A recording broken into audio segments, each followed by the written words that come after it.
दूसरा एग्जाम्पल उसको समझाने के बाद स्त्री के बारे में समझाया, लख युवती तन सुख तस। लख युवती, लख माने देखना, युवती माने स्त्री, नौजवान स्त्री। नौजवान स्त्री को देख करके उसके शरीर को देख कर उसमें सुख लगता है।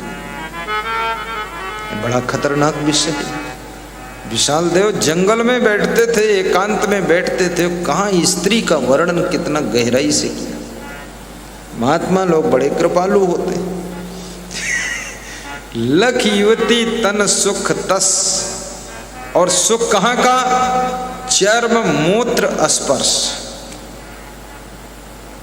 मूत्र बता दिया, अर्थात जो पेशाब के द्वार है उस चमड़े में सुख मानता है, उसको स्पर्श करके, छू करके और वहाँ विषय भोग करके अपने रजवीर को छीण करके नर नारी वहाँ सुख मानते हैं जहाँ मूत्र द्वार है। ये इतना बड़ा महान पुरुष है विशाल साहब, वो कितनी स्पष्ट बात कहा है। चर्म मूत्र स्पर्श, खोल दिया पूरा पिटारा।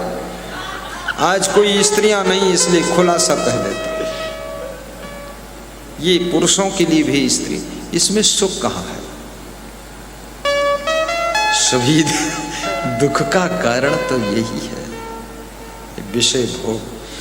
विषय भोग जड़ बुद्धि है, माया मोह है। माया के प्रति जो मोह है ये सबसे बड़ा अंधकार है। माया मोह का अंधकार। इस अंधेरे में बहुत लोग भटकते हैं, भटक चुके हैं, भटक रहे हैं और भटकेंगे। वो सुदामा कह रहा था, भटकते भटकते हम आपके द्वार पर आ गए हे कृष्ण। वो तो आ भी गया उनके भटकते द्वार पर, लेकिन तुम भटकते भटकते आ भी नहीं पाओगे, भटकते ही रहोगे। बहुत कठिन काम है ये विषय भोग जड़ बुद्धि। विशाल देव कहते हैं विषयों को भोगना जड़ बुद्धि का लक्षण है। जड़ बुद्धि मतलब मूर्ख बुद्धि। बुद्धि है लेकिन मूर्ख है, विवेक नहीं, ज्ञान नहीं। कृष्ण भी कहते हैं, ये ही संस स्पर्श जा भोगा दुखे उन्हें युवते, आदंतवंता कौनते नते श्रमते बुधा। ये जो आदि अंत वाले क्षणभंगुर विषयों के भोग हैं, इंद्रियों के भोग हैं, बुद्धिमान व्यक्ति नते श्रमते बुधा, बुद्धिमान विवेकवान इसमें रमण नहीं करता है। कौन रमण करता है? नहीं यही न संस स्पर्शा भोगा दुखी उन्हें युवते। ये समस्त भोग दुखों को जन्म देने वाले हैं।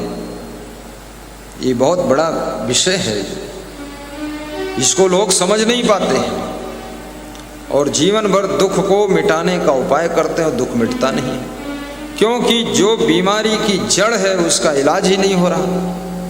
ऊपर ऊपर लीपापोती हो रही है। अरे बदबू आ रही है, वो कुत्ता मरा पड़ा है, सड़ रहा, गंध आ रही, और तुम वहाँ पर गोबर से लिपाई कर रहे। अरे उसकी लाश उठाकर दूर फेंको, जाकर दफन करो, बदबू खत्म हो जाएगी, वहाँ लिपाई पोताई की जरूरत नहीं। तुम ऊपर से छिड़काव कर रहे हो फालतू। लखीवती तन सुख तस, चर्म मूत्र स्पर्श। तो उससे मिला क्या? मिली गुलामी जगत की। ये फल मिला उसका, पूरे जगत की गुलामी। बहुत होशियार थे, फंस गए, बन गए गुलाम। मिली गुलामी जगत की, तज जीवन सर्वस्व।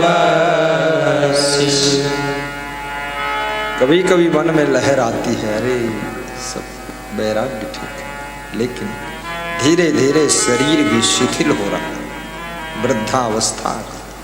और 50 से ऊपर उम्र होने पर फिर आपका कोई भी व्यक्ति तलाशी भी नहीं, अर्थात आपका कोई रखरखाव करने वाला भी नहीं। फिर घूम घुमा कर तुम्हें उसी माया मोह में रहना पड़ेगा। तुम भी हिसाब किताब लगा लोगे, अब बुढ़ापे में कहाँ जाएं, अब कमज़ोर हो गया शरीर, अब इसी में पड़े रहते हैं, अब क्या करें, अब कहाँ जाएंगे, कौन रखे। भूप राम विचार करी, कहाँ जाऊं के ही पास। मेरे पास में एक सज्जन आए, बोले मन में वैराग्य तो बहुत आ गया, लेकिन वो कहाँ जाऊं, किसके पास जाऊं, कहाँ कौन रखेगा। तो हमने कहा जहाँ रहते हो वहीं रहो। तो बोले वहाँ तो हूँ ही, पर वहाँ तो वही है चकई के चकदुम मकई के लावा तिकड़े तिकड़म चल रहा है, वहाँ शांति कहाँ।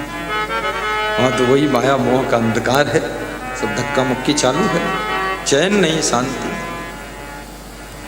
जिस शांति के लिए, जिस सुख के लिए ललचा करके शादी किया, विवाह किया, विषय भोग किया, बहुत बच्चे कच्चे सब पैदा हुए, अब लास्ट में पता चला कि ये तो सब उल्टा काम हो गया, इसमें तो अशांति मिली, शांति है ही नहीं। बीज नारी बीज अंकुर विषय, सुत पोत्री सब साख, पर्ण सकल व्यवहार तही, त्रिविध ताप फल चाख। 3 प्रकार के ताप का फल चखने को मिलता है इस जगत में, सब चख रहे, बहुत दुख है, क्योंकि मानसिक पीड़ा है।